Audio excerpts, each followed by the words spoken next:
리디노미네이션, 이 화폐 개혁을 나타내는 말인데요.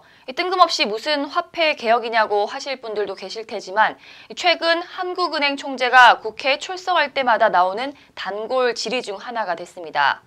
왜 화폐 개혁론이 나오는지, 장단점은 무엇인지 이승재 기자와 알아보겠습니다. 안녕하세요. 네, 안녕하세요. 네, 이 기자. 네.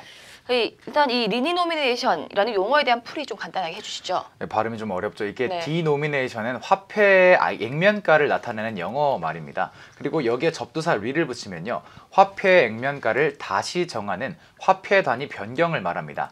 정확히는 액면가를 동일한 비율의 낮은 숫자로 변경하는 건데요.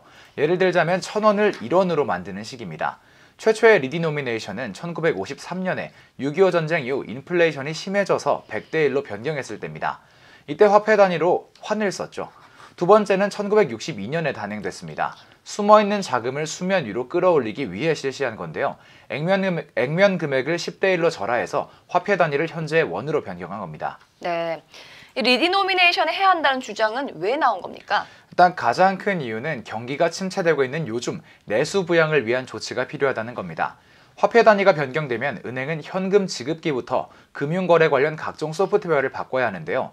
기업도 제품 가격표를 바꿔야 하죠.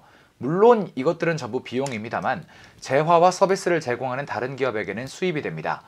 또 아까 말씀드렸다시피 지하경제 양성화에 따른 세수 증대 효과도 기대해 볼 수 있습니다.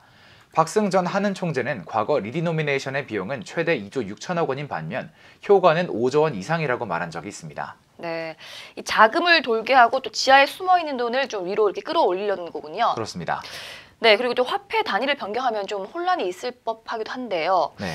네, 앞서 이 말한 거 말고도 무슨 장점이 있습니까? 일단 계산이 편리해집니다. 사실 생각을 해보시면요, 우리 일상에서 화폐 단위를 낮춰서 부르는 경우가 꽤 많습니다. 대표적으로 식당이나 카페가 있는데요.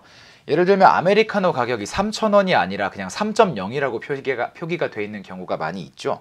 이처럼 1,000원 단위를 1원 단위로 낮춰서 사용하는 경우가 꽤 많다는 겁니다. 이유는 바로 계산이 편리하기 때문이죠. 화폐의 위상도 올라갑니다. 주요 선진국들을 보시면요, 화폐 단위가 작죠. 대표적으로 일본은 1엔이 우리나라 10원입니다. 우리나라 경제 규모가 세계 10위 안에 드는데요. 1달러당 1,100원대의 환율은 너무 높다, 이런 말이 오래전부터 나왔습니다. 리디노미네이션을 통해서 이 비율을 획기적으로 줄일 수 있습니다. 네, 이 반대로 좀 우려스러운 부분도 있다고요. 네, 아까 말씀드렸다시피 기본적으로 꽤 큰 비용이 들어갑니다. 최종적으로 이익의 총량이 늘더라도 비용을 감수해야 하는 쪽도 반발이 있을 수 있습니다. 또 2,800원짜리 커피 한 잔이 2.8원이 될 경우에는 그 과정에서 3원으로 모두 우수리 인상이 될 수가 있습니다. 이렇게 되면 서민 물가가 올라가게 되는데요. 이런 부분에서는 좀 문제를 야기할 수가 있는 거죠. 그래서 이런 문제 때문에 리디노미네이션을 놓고 지금이 적기라는 의견과 아직 더 지켜볼 필요가 있다는 신중론이 팽팽하게 맞서고 있습니다. 네, 이 화폐 개혁이 있을 때마다 역사적으로 큰 변화가 있었는데요.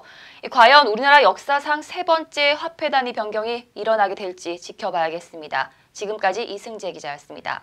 고맙습니다.